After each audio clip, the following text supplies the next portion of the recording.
आज सुनील अरोड़ा ने chief election commissioner का ओहदा संभाल लिया है।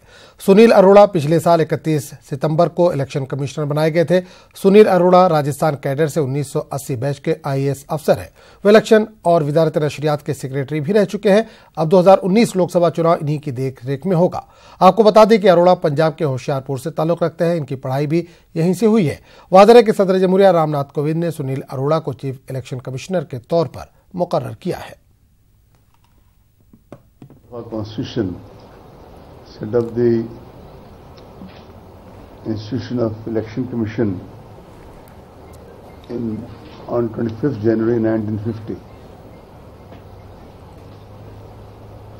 Over a period of time, due to the sheer dedication of so many illustrious CECs, ECs, and all those who are working in the commission, as well as those in the field formations, have made election commission an iconic institution. The entire democratic world looks up to it, and those countries who are kind of transiting towards democracies, for them this commission is a beacon of hope. इस पूरे मामले पर बात करने के लिए हम सीधे रुक करेंगे दिल्ली का, जहां से हमारे नुमाइंदे अशरफ काज़मी इस वक्त सीधे तौर पर जुड़े।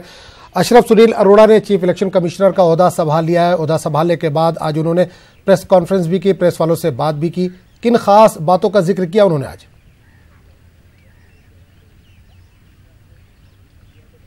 देखिए विशाल, आज जब सुनील अरोड़ा ने अपना पदभार संभाला तो उन्होंने साफ किया कि मैं जो आयोग की एक छवि है, दुनिया में बिल्कुल अलग छवि है, उसको बरकरार रखेंगे। और इस छवि के लिए उन्होंने पूरी तरह से जिम्मेदार आयोग के जो अधिकारी हैं उनको दिया, और साथ ही साथ कहा, लोगों से उन्होंने अपील की कि वो लोग आशीर्वाद दें और वो अच्छे से काम कर सके, ये बात। और इसके अलावा एक दूसरी महत्वपूर्ण बात की गई है कि धारा 126 जो जनप्रतिनिधि एक्ट के तहत आती है, उसमें अब जो मीडिया का रोल है वो बढ़ रहा है। वेब मीडिया का रोल ज्यादा सोशल मीडिया पे हो रहा है। और दूसरा ये कि जो इलेक्ट्रॉनिक मीडिया है कि मतदान के वाले दिन भी विज्ञापन छापते हैं, उसको भी चुनाव आयोग अपने कानूनी दायरे में ला रहा है। जैसे इलेक्ट्रॉनिक मीडिया पर प्रतिबंधित है कि आप एग्जिट पोल नहीं दिखाएंगे, तो इसी तरह से वो उस पर भी प्रतिबंधित लगा रहे हैं कि चुनाव प्रचार के बाद आप किसी तरह का कोई इस तरह से पॉलिटिकल पार्टीज के लिए कोई प्रचार नहीं करेंगे, कोई अपील नहीं करेंगे। इसके लिए एक कमेटी बना दी गई है। वो जो वरिष्ठ उपचुनाव आयुक्त हैं उमेश सिन्हा के नेतृत्व में वो कमेटी बनाई गई और 30 दिसंबर तक ये रिपोर्ट दे दी जाएगी। तो ये जो कमेटी का गठन किया गया है 2019 का जो लोकसभा चुनाव होने वाला है उसके लिए बहुत खास है। अब अगर सोशल मीडिया पे, जैसे अभी विधानसभा चुनाव हो रहे थे कि प्रचार खत्म हो गया, लेकिन जो अलग अलग पॉलिटिकल पार्टीज हैं वो सोशल मीडिया पे अपना प्रचार कर रही हैं, वोट मांग रही, तो उस पर नकेल लग सकेगी। उस पर भी चुनाव आयोग का दखल होगा, वो उस पर भी नियंत्रण कर सकेंगे। अशरफ बात है। और दूसरा खुद अशरफ, एक सवाल ये करना चाहेंगे कि 2019 का जो चुनाव है, आम चुनाव है, वो इन्हीं की निगरानी में होना है।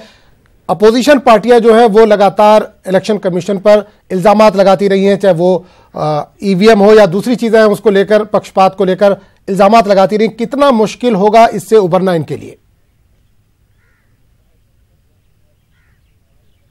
बिल्कुल विशाल साहब, ये बहुत बड़ी एक चुनौती है, क्योंकि कल आखिरी दिन था ओपी रावत का, तब भी कांग्रेस के लोग आए और ईवीएम को लेकर, और उसमें जो ईवीएम को खासकर सीधे नहीं कहा, लेकिन ईवीएम मशीन को लेकर जो व्यवस्थाएं होती हैं, जो इंतजाम किए जाते हैं, उस पर उन्होंने सवालिया निशान खड़े किए थे। इसी तरह से अब 2019 का जो लोकसभा चुनाव है वो सुनील अरोड़ा के लिए किसी चुनौती से कम नहीं होगा, क्योंकि एक बार फिर जो विपक्ष है वो एकजुट होगा। और अब ये जो विधानसभा के चुनाव, इसके जो भी परिणाम आए, अगर वो लोग जीतते हैं तो हो सकता है कि शायद ईवीएम पे इतने प्रश्न चिन्ह ना लगे, ना सवाल किए जाए। अगर लेकिन विपक्ष कहीं हार जाता है और सत्ताधारी दल फिर वापस आ जाता है तो बहुत बड़ी मुश्किल में चुनाव आयोग के लिए होगी, क्योंकि 2019 का जो चुनाव है वो सत्ताधारी दल भाजपा और विपक्ष दोनों के लिए बहुत महत्वपूर्ण है। और इस महत्वपूर्ण होने की वजह से मुख्य चुनाव आयुक्त के सामने एक चुनौती है कि वो दोनों को संतुष्ट करे। विपक्ष की जो सवालात हैं, हैं, जो उनकी शंकाएं उनको दूर करे